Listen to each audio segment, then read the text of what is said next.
Assalamualaikum warahmatullahi wabarakatuh. Halo pemirsa Ruang Publik, kembali lagi bersama saya Mia Rahmadani dan hari ini kita akan membahas terkait dengan pesta demokrasi ulang ya kembali pada tahun 2025 tahun ini, di mana kita akan membahas lebih lanjut seperti apa kemudian pelaksanaan ataupun persiapan yang sudah dilakukan oleh pihak-pihak terkait. Dan saat ini kita akan berbincang langsung bersama dengan 3 narasumber kita yang sudah hadir. Langsung hari ini jauh-jauh dari pusat sudah hadir bersama kita Bapak Dr. Idam Holik selaku anggota KPU RI Divisi Penyelenggara Teknis. Ya, terima kasih. Teknis penyelenggara ya, terima kasih banyak sudah hadir bersama kami di Ruang Publik, Pak. Dan selain itu juga sudah hadir bersama kita Bapak M. Oscar, Ketua Bawaslu Provinsi Bangka Belitung. Sore, Mbak Mia. Bang Oscar, ya. apa kabar? Sehat, alhamdulillah. Sehat ya. Oke, dan pastinya juga kita masih ada satu narsum lagi, yakni Bapak Ariandi Zulkarnain, SIP MSI, akademisi dan juga pengamat politik dari Universitas Bangka Belitung. Selamat sore Pak Ariandi. Selamat sore Mbak Mia. Iya. Salam buat narasumber yang lain. Ada Pak Oscar dan Pak Idam. Selamat sore. Selamat sore. Biasanya datang langsung ke studio ya. Kali ini kita akan berbincang secara online bersama dengan Pak Ariandi. Dan pastinya untuk mengawal pembicaraan kita terkait dengan KPU akan memantapkan tahapan untuk pilkada ulang kembali di 2025.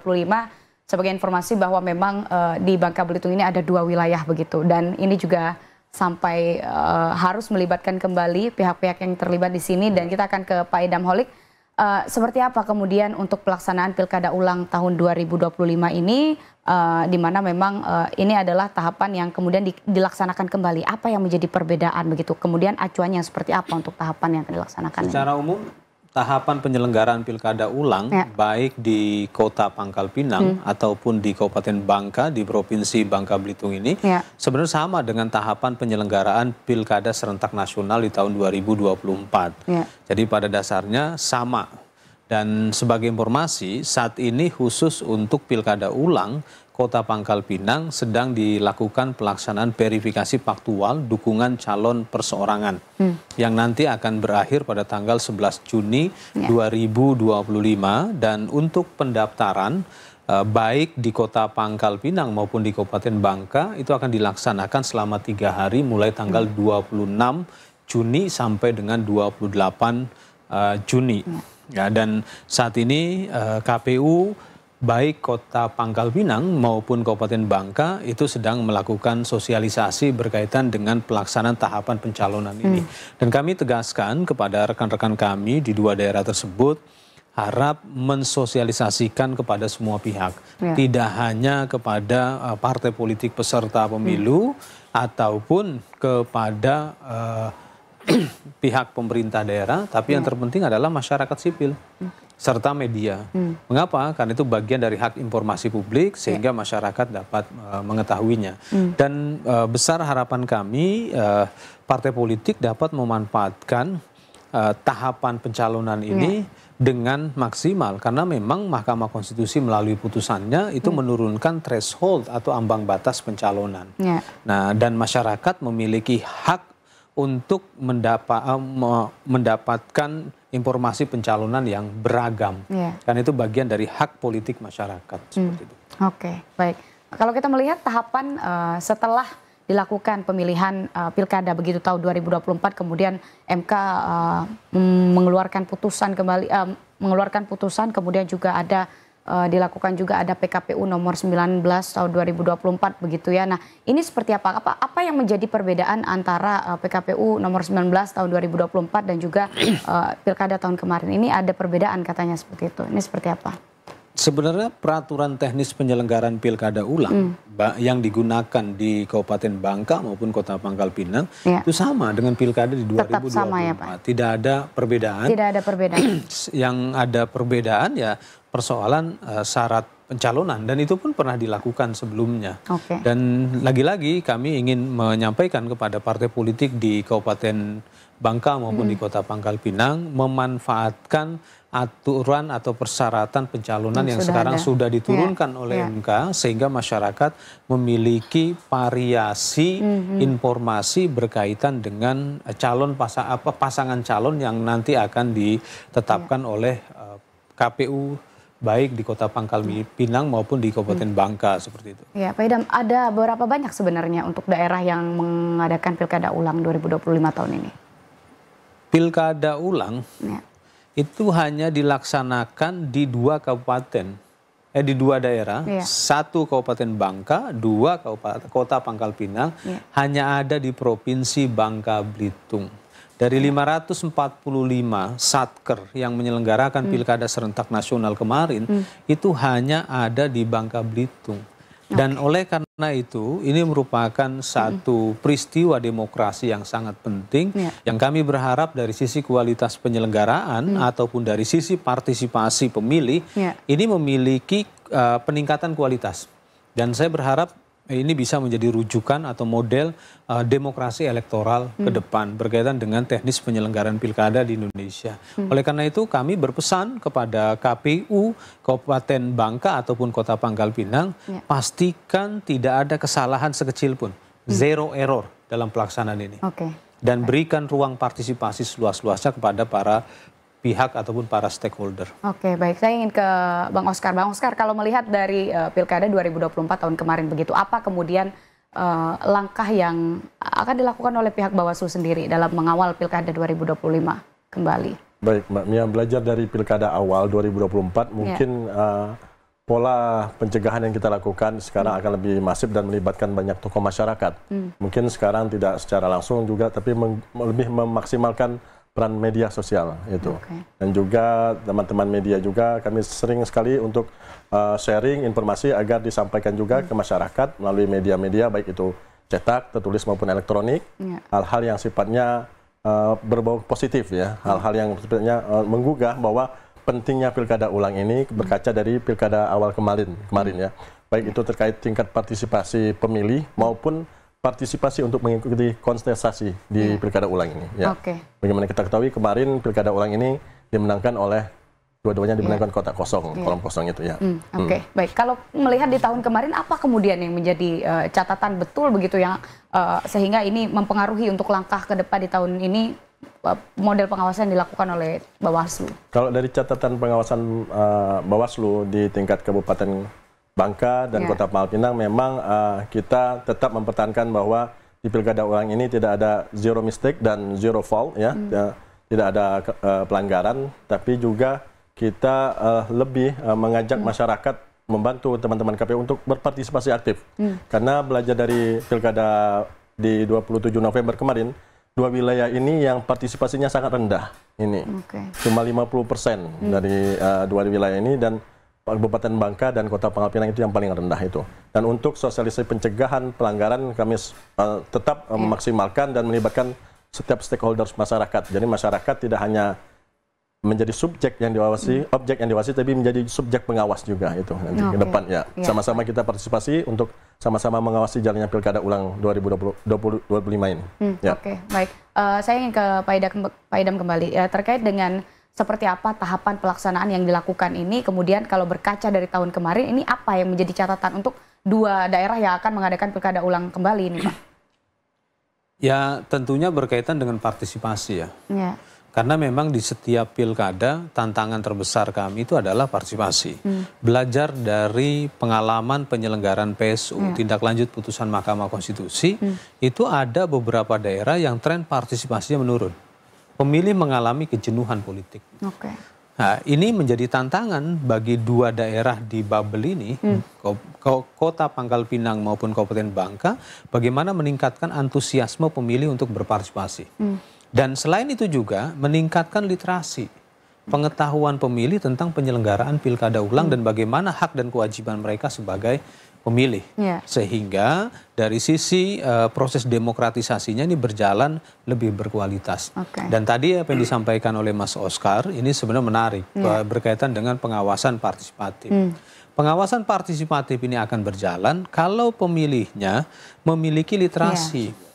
Ya, bagaimana pemilih mau melaporkan kalau pemilihnya tidak punya literasi? Oleh karena itu kami berpesan kepada KPU Kota Pangkal Pinang maupun Kabupaten Bangka, mohon intensifkan dan sistematisasi dan efektifkan pelaksanaan sosialisasi dan pendidikan pemilih.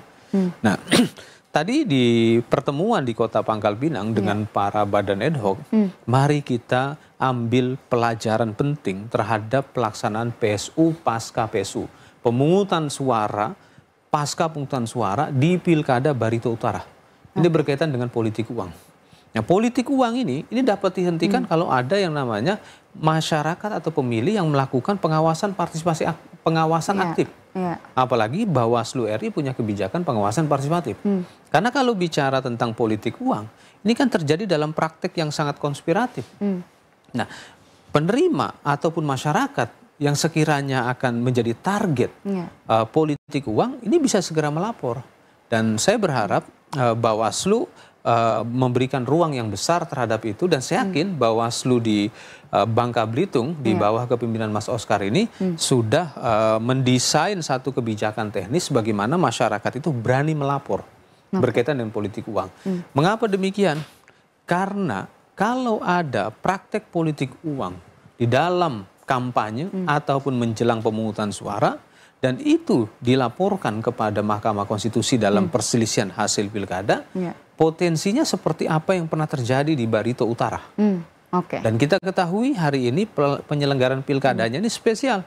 Pilkada ulang di tengah kebijakan efisiensi. Nah, ini tidak sekedar itu, di tengah kejenuhan politik masyarakat. Nah, kami berharap dari sisi partisipasi pemilih itu dapat memahami tentang bahaya politik uang, dan partai politik peserta pemilu atau bakal pasangan calon misalnya nanti itu dapat berkomitmen, dapat berjanji kepada masyarakat di wilayahnya masing-masing tidak akan melakukan praktek politik uang. Ya. Dan hal tersebut kalau terjadi praktek politik uang, dan itu harus diberikan sanksi berat karena resikonya bisa seperti terjadi di daerah lain. Jangan sampai setelah pilkada ulang ini digelar ada lagi pemungutan suara ulang. Mau kapan pemerintah daerah ini akan berjalan? Baik. Setelah pilkada 2024 begitu ya, kemudian setelah dilakukan pilkada ini ada banyak sekali begitu ya putusan MK yang dikeluarkan. Salah satunya juga syarat untuk pencalonan itu sendiri begitu, anggota legislatif dan lain sebagainya, misalnya kita ambil contoh. Nah, ini seperti apa ketentuan yang bisa disampaikan terkait dengan pencalonan siapa yang akan menjadi paslon ini? Seperti apa ini, Pak? Berkaitan dengan siapa yang akan jadi paslon, itu sebenarnya kebijakan internal partai politik atau gabungan partai politik. Tapi dikarenakan tadi menyinggung persoalan putusan MK nomor 176, garis miring PU strip 22 Romawi, garis miring 2024, ini berkaitan dengan calon anggota legislatif terpilih yang tidak boleh mencalonkan diri dalam pilkada. Pada kesempatan ini, putusan Mahkamah Konstitusi tersebut diperuntukkan untuk calon anggota legislatif terpilih sebagaimana yang ada dalam pasal 426 ayat 1 Undang-Undang nomor 7 tahun 2017. Pertanyaannya hari ini, apakah hari ini masih ada calon anggota legislatif terpilih? Tidak ada. Semuanya sudah dilantik. Seperti itu. Ketentuannya sudah diberikan begitu ya, Pak? Enggak, calon anggota DPRD terpilih semuanya sudah dilantik. Jadi sekarang yang ada hanya anggota dewan. Bagaimana kalau sekiranya anggota DPR atau anggota DPRD baik provinsi maupun kabupaten kota dicalonkan oleh partai atau gabungan partai menjadi bakal pasangan calon di pilkada ulang ini, boleh nggak? Boleh. Asal mengundurkan diri dari keanggotaan legislatifnya. Berarti harus mengundurkan diri ya? Harus mengundurkan diri. Ini kapan, Pak? Kalau boleh tahu untuk mengundurkan dirinya, apakah pada saat dilantik atau justru pas sudah sejak ditetapkan? Sejak ditetapkan. Dan biasanya partai politik memproses pada saat menjelang pendaftaran. Meminta kepada anggota DPRD aktif memproses pengunduran dirinya. Karena apa? Karena ini berkaitan dengan efektivitas representasi atau perwakilan di lembaga DPR. Jangan sampai yang bersangkutan ikut pencalonan, maka ada terjadi kekosongan di DPRD masing.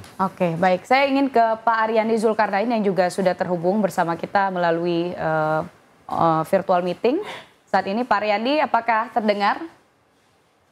Ya, Pak Ariandi, kalau kita melihat seperti yang sudah dijelaskan terkait dengan tahapan Pilkada Ulang 2025 yang dimana pada prinsipnya ini tidak terdapat perbedaan begitu ya untuk pelaksanaannya ini sama dengan Pilkada 2024 lalu. Lantas seperti apa kemudian Anda melihatnya penjelasan ini dari perspektif seorang Ariandi Zulkarnain selaku akademisi dan juga pengamat politik ini seperti apa, Pak?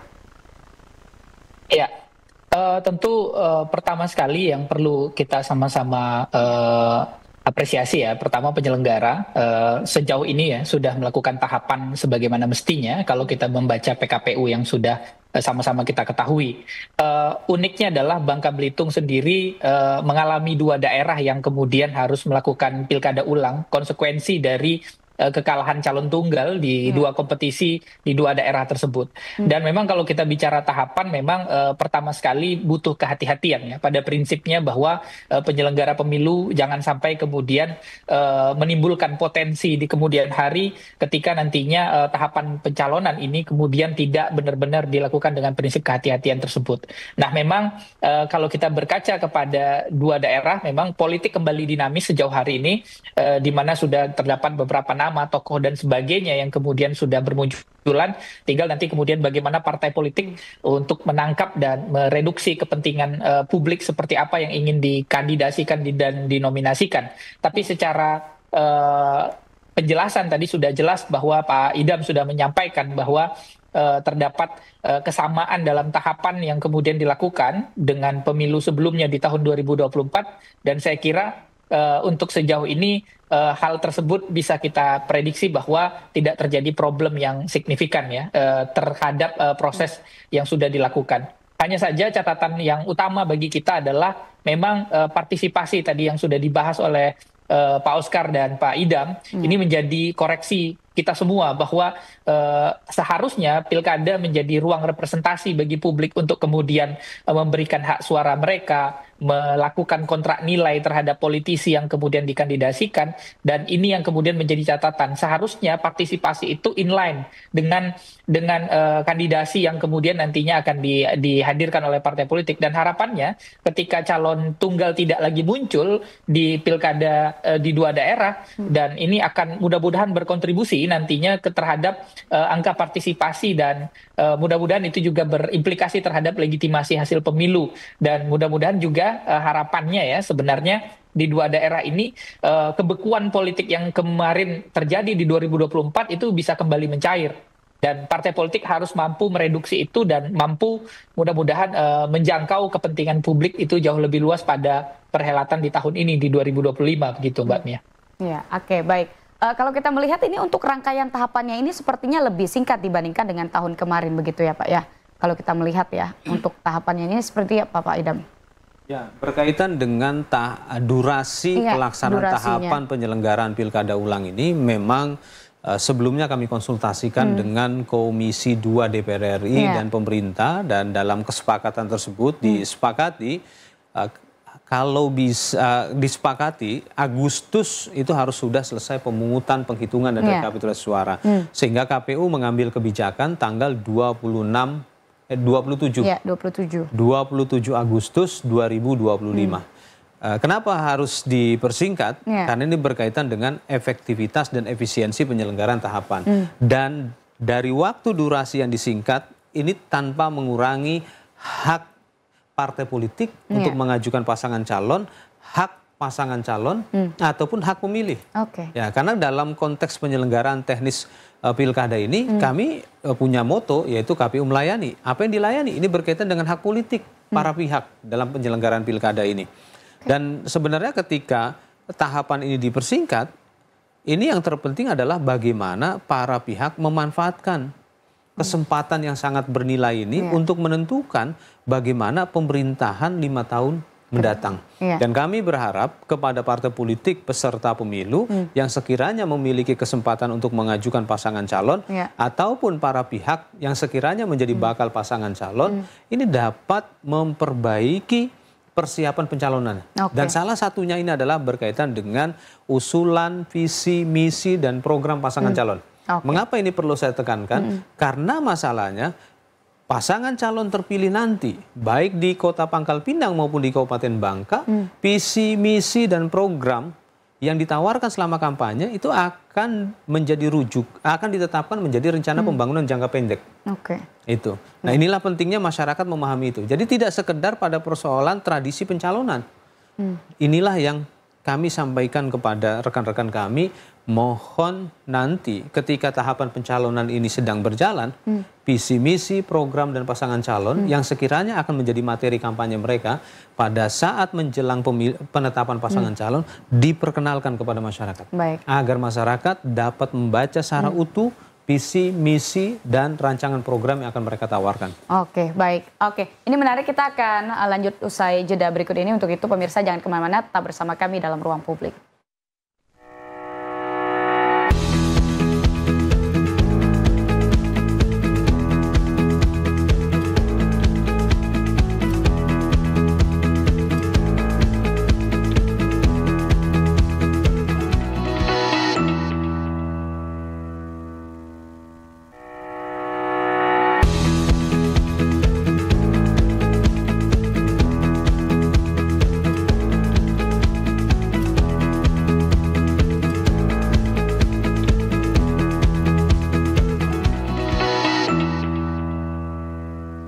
Masih bersama kami dalam Ruang Publik dan masih membahas terkait dengan seperti apa persiapan untuk Pilkada Ulang 2025 di Provinsi Bangka Belitung, tepatnya di 2 daerah yakni Kota Pangkal Pinang dan juga Kabupaten Bangka. Dan kita juga masih terhubung dengan satu narasumber kita juga, Pak Ariyandi Zulkarnain, karena saya ingin ke beliau juga untuk menanggapi tadi yang sempat terjeda begitu. Kalau kita melihat penjelasan dari Pak Idam juga bahwa dipersingkatnya durasi untuk pelaksanaan tahapan Pilkada Ulang 2025 ini tidak mengubah esensi. Namun kita ingin dengar nih pandangan dari Pak Ariyandi, ini seperti apa, Pak? Ya, saya kira kalau kita bicara, ya, silakan. Oke, Mbak Mia. Ya, kalau kita bicara pada tahapan hari ini memang begitu banyak implikasi dan konsekuensi yang sudah memang harus sama-sama kita amati ya dalam proses tahapan kali ini memang. Dan sejauh ini kita lihat bahwa masih proses politik tidak begitu merasa dinamikanya begitu utuh ya, karena masyarakat sejauh ini masih belum banyak yang benar-benar paham terkait dengan pemilu atau pilkada ulang yang dimaksud gitu, dan kita butuh memang tahapan ini sama-sama disosialisasikan secara menyeluruh kepada masyarakat terkait dengan mulai dari agenda tahapan maupun nanti proses pemilihan di 27 Agustus. Memang itu butuh PR bersama ya, bukan hanya para penyelenggara dalam hal ini, dan tahapan ini jangan sampai nantinya justru menghilangkan atau tahapan yang kemudian kita ikuti pada hari ini jangan sampai kemudian menghilangkan substansi dari demokrasi di tingkat lokal itu sendiri. Dan yang tidak kalah penting ya, kemarin pada proses pemilu kemarin juga terjadi peningkatan terhadap suara tidak sah di dalam proses pemilu kita. Tentu ini juga perlu sama-sama menjadi catatan kita bahwa bukan hanya sekedar partisipasi, namun juga ada implikasi lain bahwa terdapat kejenuhan dan mungkin ya muaknya publik terhadap proses politik yang kemudian sangat elit dalam ruang demokrasi kita, dan mudah-mudahan ini juga kembali mencair. Dan saya kira kita tinggal menunggu waktu, beberapa waktu ke depan nama-nama sudah muncul di partai politik, dan saya kira PR pentingnya ada pada partai politik. Partai politik kemudian harus benar-benar sama-sama bertanggung jawab ya dalam hal ini, bicara soal bagaimana melakukan kandidasi dan nominasi yang baik agar terjadi proses kualitas demokrasi di tingkat lokal, terutama bicara soal kontrak nilai. Tadi Pak Idam juga sudah menyampaikan terkait dengan visi misi kepala daerah, dan saya kira ini yang menjadi PR bersama. Dan saya ingat dalam beberapa waktu lalu sebuah pidato di Universitas Gadjah Mada yang saya dengar itu menarik sekali, menyampaikan bahwa terjadi yang disebut sebagai matinya demokrasi dalam bilik suara. Jadi demokrasi itu tidak sekedar dirayakan bagaimana kemudian pemilih datang dan kemudian datang dan memilih saja, tapi juga harus keikutsertaan kontrak nilai di dalamnya, kualitas bagaimana masyarakat sadar dan tahu terhadap siapa yang akan mereka pilih dalam ruang kontestasi, dan itu tentu akan sangat berimplikasi terhadap peningkatan kualitas di tingkat daerah, kualitas demokrasi maksud saya. Dan mudah-mudahan ini juga akan berimplikasi besar bagi kita semua yang terutama di Bangka Belitung, belajar dalam pilkada ulang kali ini. Dan saya merasa ini menjadi sebuah angin segar atau ruang yang baru bagi kita semua, bagi masyarakat di Bangka Belitung, terutama bicara soal pilkada ulang, karena ini pertama kali dan memang kontestasi dan dinamikanya juga cukup menarik saya kira pada pemilu di 2025 ini. Oke, baik. Terima kasih Pak Ariyandi. Kita masuk ke situasi yang memang saat ini sudah terjadi begitu, salah satunya seperti di Kota Pangkal Pinang. Ini baliho sudah bertebaran karena memang sudah masuk pilkada ulang begitu. Nah ini seperti apa kemudian dari pihak Bawaslu sendiri melihatnya? Apakah memang dengan adanya pilkada ulang ini justru memang partisipasi tidak hanya dari para pemilih begitu, tapi juga untuk partisipasi yang ingin mencalonkan diri ini memang banyak atau seperti apa? Dan ini seperti apa kemudian Bawaslu memitigasi hal yang tidak diinginkan? Karena berkaca dari tahun kemarin, meskipun yang dicalonkan ini hanyalah calon tunggal, tapi juga dinamika politik begitu terasa, Pak Oscar. Baik, terkait dinamika yang terjadi di Kota Pangkal Pinang khususnya ya, banyaknya baliho yang bertebaran, saya rasa itu hal yang wajar, itu merupakan proses sosialisasi yang dilakukan oleh para bakal calon yang nanti mungkin akan ikut kandidasi dalam pencalonan pilkada ulang di Kota Pangkal Pinang. Jadi kita bandingkan memang di Kota Pangkal Pinang ini memang lebih berdinamika dibandingkan dengan Kabupaten Bangka ya itu. Dan sejauh ini yang kami amati juga himbauan sudah kami sampaikan pada partai politik ya dalam memberikan sosialisasi agar mematuhi tahapan-tahapan yang sudah ditetapkan oleh KPU.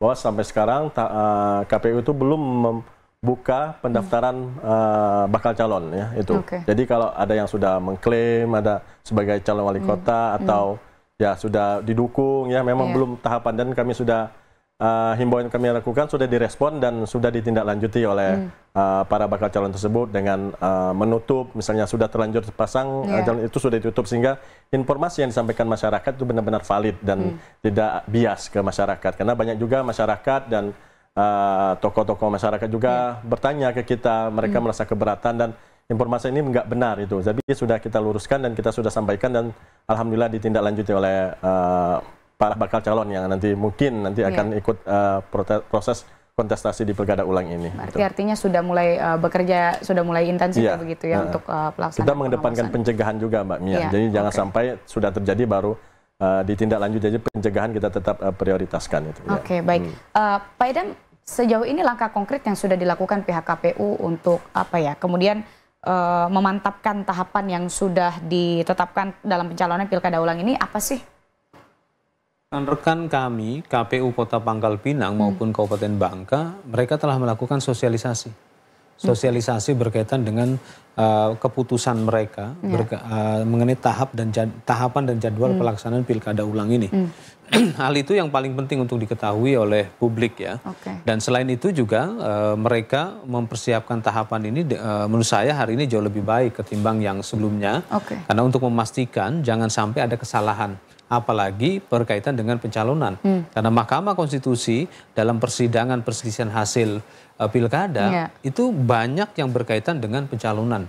Kemarin dari 24 pelaksanaan PSU di 24 daerah, itu 12 daerah itu berkaitan dengan pencalonan. Oleh karena itu kami minta agar masa pendaftaran pasangan calon yang akan rencananya dibuka pada tanggal 26 sampai dengan 28 Juni itu harus dipersiapkan sebaik mungkin, dan yang terpenting partai politik dapat memahami aturan itu dengan baik. Karena partai politik seharusnya memposisikan dirinya sebagai filter pertama administrasi. Tapi terkadang partai politik mungkin karena kesibukan ataupun mereka sepenuhnya percaya terhadap KPU di daerah, akhirnya serahkan saja itu dokumen. Harusnya mereka yang memfilter dokumen-dokumen administrasi itu. Nah, di sini juga dalam proses pencalonan ini KPU akan memberikan ruang bagi masyarakat untuk menyampaikan masukan dan tanggapannya.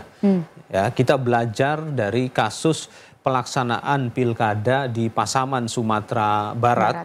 Yang dimana di sana ada peran aktif dari masyarakat memberikan masukan dan tanggapan. Saya berharap nanti masyarakat juga dapat mengikuti tahapan pencalonan ini dari awal hingga akhir sehingga masyarakat dapat memahami secara utuh tahapan ini. Baik. Nah, kalau kita melihat ini kan berkaca dari tahun kemarin memang sepertinya KPU ini cukup begitu. Dari tahapannya justru malah yang menjadi penyebab utama kenapa ada kemudian digugat begitu. Nah ini seperti apa ke depan antisipasi yang dilakukan oleh pihak KPU sesuai dengan targetnya tadi zero error gitu. Ya, zero error atau zero mistakes ya. Zero mistake. Ya, berkaitan dengan perselisihan ataupun gugatan itu merupakan legal right atau hak hukum dari peserta pemilu. Fokus kami adalah bagaimana memitigasi agar kalau seandainya kami digugat pun maka kami keluar sebagai pemenang. Dalam artian keputusan kami, kebijakan kami ketika diuji di lembaga pengadilan itu tidak ada yang berubah. Begitu juga dengan hasil pilkada misalnya, karena memang kami berkewajiban mempertahankan hasil pilkada. Jadi dengan demikian, maka kami harus mempersiapkan tahapan ini dengan sebaik-baiknya dan kami beri ruang partisipasi seluas-luasnya kepada masyarakat untuk memastikan apa yang dilakukan oleh rekan-rekan kami, KPU Kota Pangkal Pinang maupun KPU Kabupaten Bangka itu on the track, sesuai aturan. Ya, kalau kita melihat untuk syarat calon yang akan menjadi mereka yang akan nanti melakukan pilkada begitu 2025 ini kan juga perlu diketahui bersama gitu, sampai dikeluarkan juga putusan MK terkait dengan persyaratan seperti apa kemudian yang akan mencalonkan diri dalam pilkada 2025. Kalau kita melihat kilas balik di situ, apa kemudian yang menjadi background untuk penguatan syarat-syarat yang dikeluarkan begitu, Pak? Mulai tanggal 23 Juni 2025, KPU Kota Pangkal Pinang ataupun KPU Kabupaten Bangka ini akan melakukan pengumuman berkaitan dengan persyaratan pendaftaran pasangan calon. Dan di 2 kabupaten tersebut itu syarat bagi partai politik mengajukan pasangan calonnya, dia memperoleh perolehan suara sah dalam pemilu sebanyak minimal 10%. Dan ini harus dilihat sebagai sebuah peluang bagi partai politik untuk mencalonkan pasangan calonnya. Mengapa ini dianggap sebagai sebuah peluang? Karena harus diantisipasi pemilih protes tinggi. Nah, kenapa pemilih protes tinggi? Ada buktinya kemarin. Di Pilkada 2024, itulah hasilnya yang menyebabkan hari ini diulang. Bukti pemilih protes terhadap kebijakan partai politik dalam kandidasi. Tadi juga berkaitan dengan rekan kita dari universitas Pak Ariandi. Pak Ariandi menyampaikan tentang tingginya surat suara tidak sah, invalid vote, dan itu harus dilihat sebagai suara protes. Pemilih protes di bilik suara yang akhirnya suaranya diinvalidkan. Saya sangat yakin pemilih di 2 daerah ini memiliki literasi yang cukup tentang bagaimana memberikan suara yang sah. Kenapa? Karena mereka sudah terbiasa dalam memberikan suara di Pilpres. Ataupun memberikan suara di Pilgub. Tapi kenapa giliran pilkada kabupaten kota ini suara invalidnya invalid atau suara tidak sahnya begitu tinggi?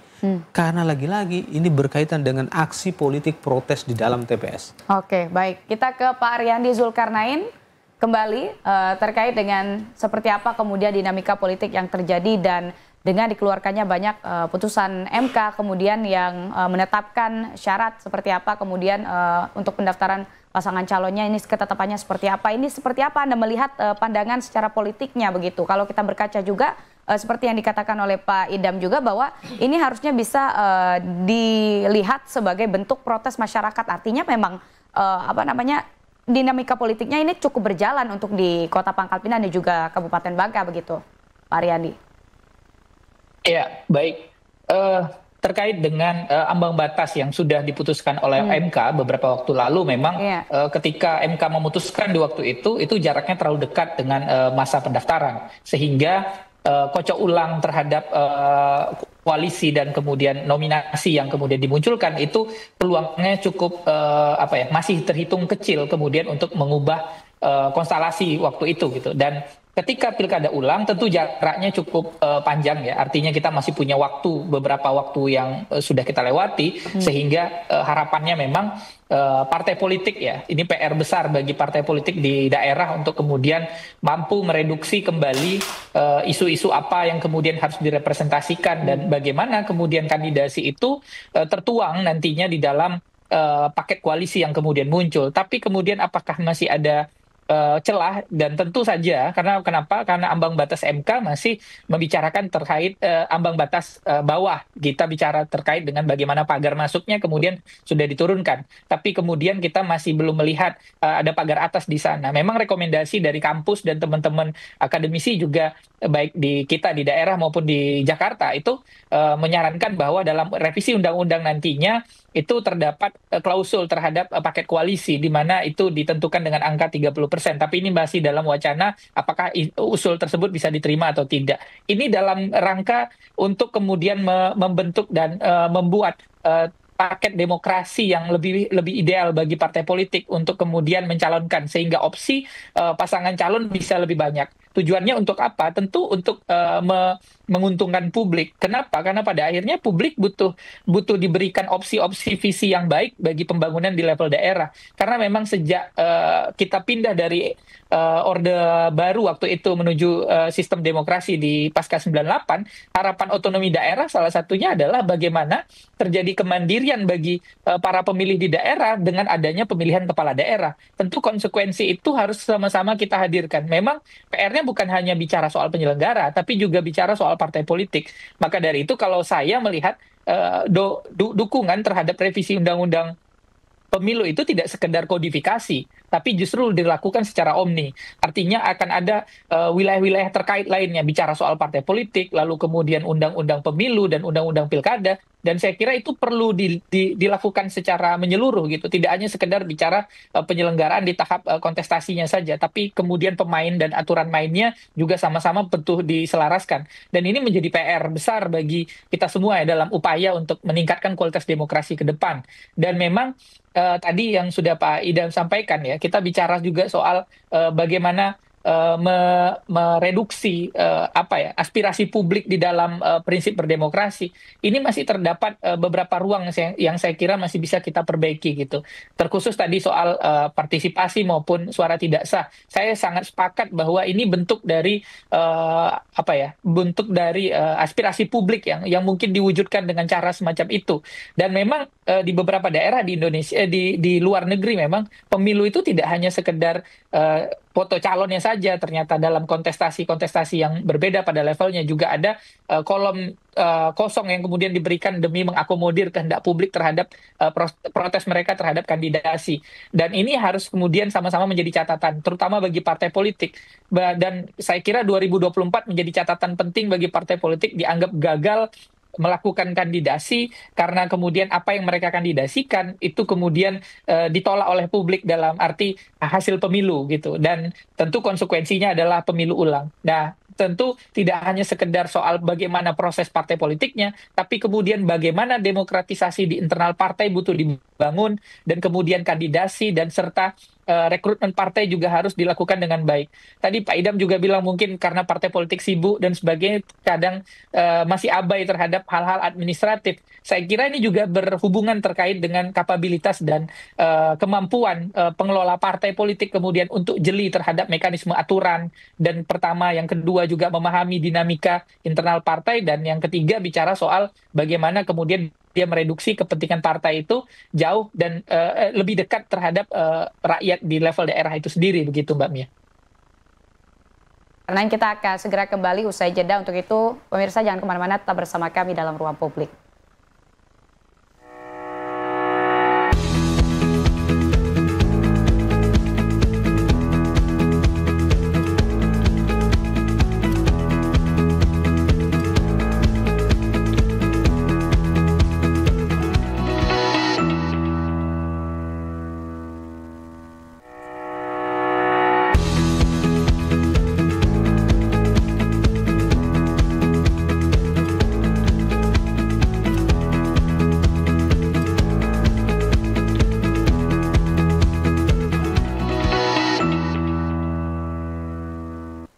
Terima kasih Anda masih bersama kami dalam acara Ruang Publik. Masih bersama dengan para narasumber kita. Ada Pak Idam dari KPU RI, kemudian juga ada Pak Askar dan juga Pak Ariandi Zulkarnain. Saya ingin ke Pak Idam dulu. Kalau kita melihat untuk Pilkada 2025 ini, apa kemudian tahapan yang paling krusial sehingga perlu sekali koordinasi antar stakeholder yang benar-benar harus turun tangan begitu ke Bangka Belitung? Berkaitan dengan tahapan pencalonan.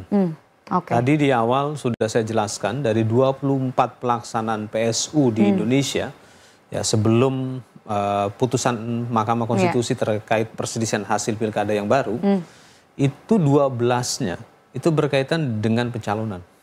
Dan hal ini sudah kami sampaikan baik kepada KPU Kota Pangkal Pinang maupun kepada KPU Kabupaten Bangka. Mohon pastikan dalam proses pelaksanaan tahapan pencalonan tidak ada kesalahan sekecil pun. Dan oleh karena itu komunikasikanlah kepada partai politik. Itulah mengapa tadi saya minta kepada partai politik harus menjadi filter pertama dalam administrasi pencalonan. Selalu. Itu harusnya seperti itu. Dan saya sependapat dengan Pak Ariandi yang mengatakan harusnya partai politik dapat memiliki pengetahuan administratif yang baik. Saya sangat sependapat itu. Dan itulah saya minta kepada teman-teman Kota Pangkal Pinang maupun Kabupaten Bangka agar melakukan sosialisasi administrasi pencalonan. Itu. Dan dipastikan administrasi yang diusulkan itu sepenuhnya memiliki unsur legalitas. Nah, di beberapa tempat ada problem berkaitan dengan ijazah. Betul. Ada juga problem berkaitan dengan surat keterangan pengadilan. Nah, yang demikian harus jadi pelajaran dan tidak boleh terulang di Pilkada ulang Kota Pangkal Pinang maupun di Kabupaten Bangka. Baik. Selanjutnya ini seperti apa kemudian koordinasi yang akan dilakukan oleh pihak KPU RI bersama dengan KPU yang ada di daerah ini? Ya, kami akan memberikan bimbingan teknis secara khusus berkaitan dengan tahapan pencalonan dan sebelumnya juga sudah kami minta kepada teman-teman untuk berkoordinasi tidak hanya kepada partai politik yang akan mengusul pasangan calon ataupun bakal pasangan calon perseorangan jika nanti memenuhi syarat, tapi juga berkoordinasi kepada Bawaslu, kepada pemerintah daerah, kepada kepolisian selaku penanggung jawab keamanan. Kita berharap dalam tahapan pencalonan ini nanti tidak ada pengerahan massa yang besar-besaran. Karena itu akan mengganggu lalu lintas. Hari ini komunikasi masyarakat di Bangka Belitung ini sudah canggih. Masyarakat Bangka Belitung ini sudah masyarakat digital. Ya, nanti dalam proses pencalonan tersebut kan bisa saja tim pasangan calon melive streamingkan. Sehingga para pendukung cukup duduk manis di rumahnya masing-masing atau di tempat kerjanya masing-masing. Sehingga proses pencalonan berjalan dengan lancar, lalu lintas di depan kantor KPU Kota Pangkal Pinang maupun KPU Kabupaten Bangka itu tidak terganggu. Ada kendala atau tantangan nggak sejauh ini Pak untuk pelaksanaan Pilkada 2025? Saya sih melihat ya di dua daerah ini situasinya masih kondusif ya, dan saya berharap ini masih bisa dipertahankan. Apalagi semua pihak saya melihat memiliki komitmen yang lebih kuat. Pilkada ulang ini harus dilaksanakan dalam situasi yang aman, kondusif. Baik. Saya ingin ke Pak Oscar. Sejauh ini seperti apa kemudian? Ada nggak tantangan dan juga kendala yang dialami selama persiapan untuk Pilkada 2025 ini? Baik, mungkin seperti yang disampaikan oleh Mas Idam tadi, terkait tahapan yang rawan, mungkin memang tahapan pencalonan kan. Dan kami juga minta untuk diberikan informasi yang seluas-luasnya bagi pengawas dari KPU terkait aksesibilitas terhadap pengawasan pencalonan, tahapan pencalonan ini. Dan juga kami membuka juga kesempatan pada masyarakat untuk berpartisipasi melaporkan terkait rekam jejak ini para calon yang mungkin nanti ada hal-hal yang kita luput dari pengawasan kita dan itu didapatkan secara valid oleh masyarakat agar segera melaporkan ke jajaran pengawas sehingga kita dapat tindak lanjuti meminimalisir pelanggaran-pelanggaran ke depan yang akan terjadi dan kemungkinan nanti dibawa lagi ke Mahkamah Konstitusi itu. Yang sempat masuk ke gugatan MK begitu salah satunya seperti money politik. Nah ini seperti apa kemudian penguatan untuk pengawasan terhadap money politik itu sendiri? Ya, kalau untuk money politik mungkin ya kami juga menjamin kerahasiaan pelapor dan juga untuk saat ini kami tetap melibatkan banyak stakeholders ya karena kita juga Bawaslu juga dengan keterbatasan sumber daya manusianya juga tetap ingin masyarakat itu lebih aktif berpartisipasi itu dalam melakukan pengawasan. Terkait money politik juga kami selalu menekankan bahwa memberikan sosialisasi juga lewat media, masyarakat, khususnya pemilih pemula. Ini mungkin yang lebih rentan nanti akan dampak dari money politik itu sendiri. Baik. Saya ke Pak Ariandi Zulkarnain. Pak Ariandi tadi juga sempat ditegaskan oleh Pak Idham begitu bahwa ini perlu untuk dilakukan cross check lebih mendalam terkait dengan seperti apa kemudian harus berhati-hati seperti apa kemudian background dari mereka yang ingin mencalonkan diri. Ini kan memang sering terjadi ya, bahkan di Bangka Belitung juga sekarang menjadi trending begitu ya Pak ya untuk daripada legalitas untuk background entah itu mungkin pendidikannya atau seperti apa. Ini gimana Pak Ariandi Anda melihatnya? Ya, memang Pilkada ulang kali ini di 2025 seharusnya menjadi perhelatan ya atau agenda penting bagi masyarakat di dua daerah, terutama Pangkal Pinang dan di Kabupaten Bangka, bicara soal bagaimana kemudian mereka punya kesempatan kembali gitu ya, tanda kutip untuk memilah dan memilih kembali siapa yang layak kemudian untuk mereka pilih dan memimpin di dua daerah. Tentu kalau kita lihat ini tidak hanya sekedar pertarungan dari para kandidat atau para tokoh, tapi ini juga menjadi pertarungan bagi partai politik, di mana beberapa partai politik saya kira kemarin kehilangan daerah teritori politiknya, dan ini menjadi penting bagi partai politik yang ada di Bangka Belitung, terutama di dua daerah tersebut ya, untuk kemudian memenangkan kader mereka. Dan inilah waktunya ketika ambang batas sudah diturunkan oleh MK, silahkan partai politik kemudian mendorong kader-kader terbaiknya yang memang kuat secara visi, yang kuat secara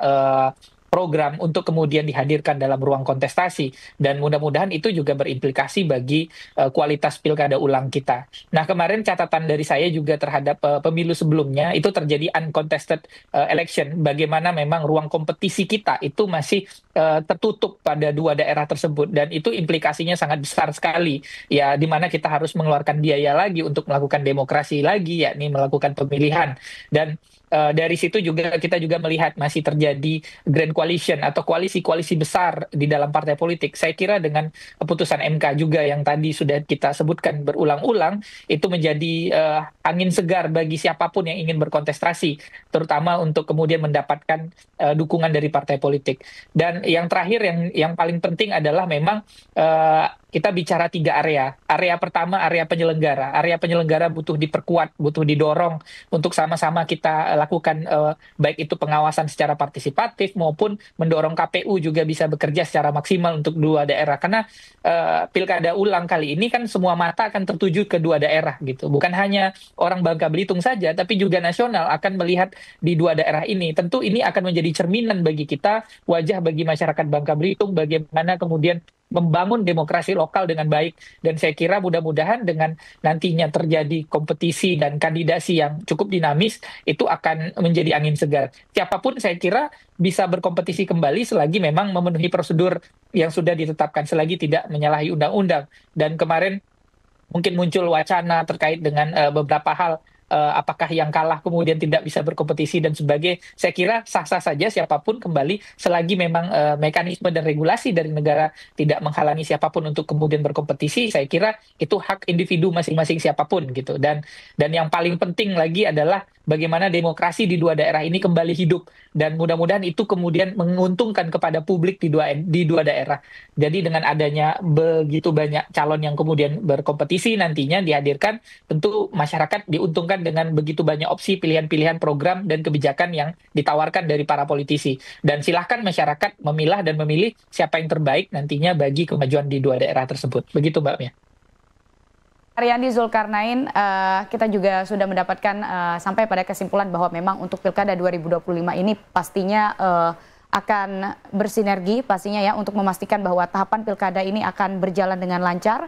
Dan pastinya juga semua berharap untuk Pilkada ulang kali ini semuanya dapat berpartisipasi, dan juga penguatan sudah dilakukan baik dari KPU RI, kemudian juga pihak-pihak dari Bawaslu dan juga pastinya masyarakat. Dan ini akan menjadi momentum yang sangat krusial, mengingat ini menjadi satu-satunya daerah yang kemudian menyelenggarakan kembali untuk pesta demokrasi. Terima kasih Pak Idam Holik dari KPU RI, Bang Oscar dari Bawaslu, dan juga Pak Ariandi Zulkarnain yang juga sudah bergabung berbincang bersama kita di Ruang Publik. Dan pemirsa, demikian Ruang Publik kita hari ini. Saya Mira Ramadhani pamit undur diri. Wabillahi taufiq wal hidayah. Wassalamualaikum warahmatullahi wabarakatuh.